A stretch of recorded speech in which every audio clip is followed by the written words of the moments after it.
Hi there, welcome to No Nonsense Whiskey. My name's Vin PF, and on today's episode we're going back to the Glasgow Distillery to check out another 1770.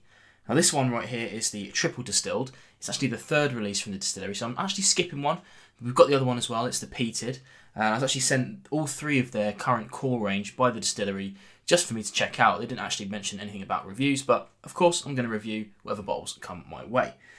This one, as I said then, is their third release, and this one's interesting because it's a triple distilled whiskey.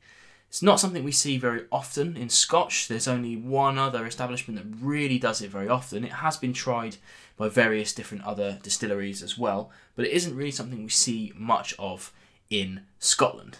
This one is also notable because it's had its entire maturation in virgin oak casks. As you probably know if you're watching this, the majority of Scotch whisky is aged in ex-bourbon barrels. Obviously a lot of other stuff involved as well, like some sherry and things like that. We do see some virgin oak casks, but it's an expensive endeavour, so it's not the kind of norm, let's say. So this is kind of two not norms in Scotch in one bottle. Now the other things to note about, obviously, the Glasgow Distillery, they're a fairly new distillery, so they've only got a couple of years under their belt, so it's all fairly youthful stuff. And of course, the other notable thing is that they're in half-litre bottles, so you have to factor that into your maths as well if you're interested in this distillery. But as you might have seen on the previous video, I've covered the original. They're making some pretty good stuff there, so we'll get into this one and see what we've actually got in the glass, shall we? Now, of course, it's non-chill filtered natural colour, so we don't mind talking about that a little bit. A nice kind of golden colour. And as I mentioned, it's only had a handful of years in the cask, so really to get a colour like this, you really do have to get that kind of virgin oak vibes about it. So it's an interesting way of doing it. Let's get into the nose and see what we've got. Now on the nose, it's heaps of vanilla. This is kind of a normal thing that you get from a virgin oak. So really the best example of using kind of virgin oak is bourbon. Obviously they use American oak. So you're getting a kind of similar vibe off of that, this kind of vanilla-y note.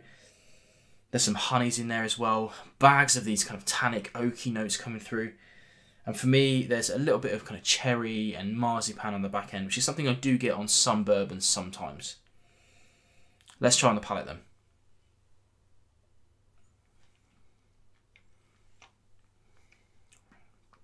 Now initially, it's kind of soft and gentle.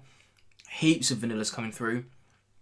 Some apples and pears, which is kind of strange, you know, I get that kind of vibe from some Speyside whiskies, a lot of Irish whiskies.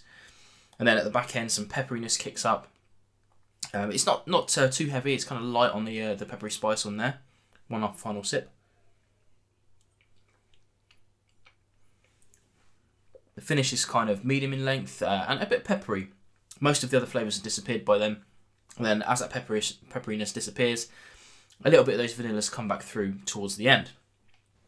Now, it's a tasty little dram, I have to say. I wouldn't want to compare it against the other two. If you know, gun to head, if you did say compare it against the other two, it's my least favourite of the three. Although I haven't covered the peated yet, we'll get to that in a few weeks' time. Of the three, it's my least favourite. But if you're into the kind of triple distilled vibe, if you're into the virgin oak vibe, I think there's something here for you. You know, like I would say, the nose is very indicative of a bourbon. So if you're a bourbon fan and you're looking for a nice Scotch to try, the nose will fit you nicely. If you're an Irish whiskey fan, typically most Irish whiskey is triple distilled. You're getting that vibe off of the palate.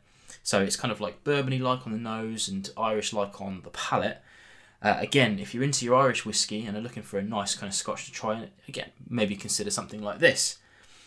If you haven't tried the Glasgow Distillery before and you want to have you've been thinking about getting a bottle, you're wondering which one to get, unless you're heavily into your triple distilled whiskies, like I said, into your bourbons or your Irish, then my personal opinion is this isn't your entryway into the distillery. You want to be hitting either the original if you don't like peated whiskey, or the peated if you do like peated whiskey.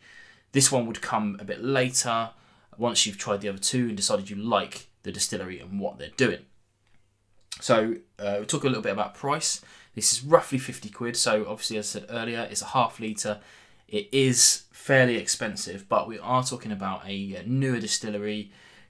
Dare I say a kind of craft distillery. They're definitely doing things that are interesting, and they're certainly not doing things cheaply.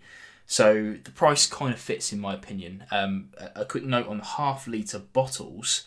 I have to say I don't care about such things. You know, I know some people will care about such things because they'll sort of think, well, it's expensive for a half-litre. Yes, it is expensive for a half-litre, but scale that up to full size, it's getting expensive. And I have to say that that sort of price point would put me off of buying it for the full-sized 70 centilitres.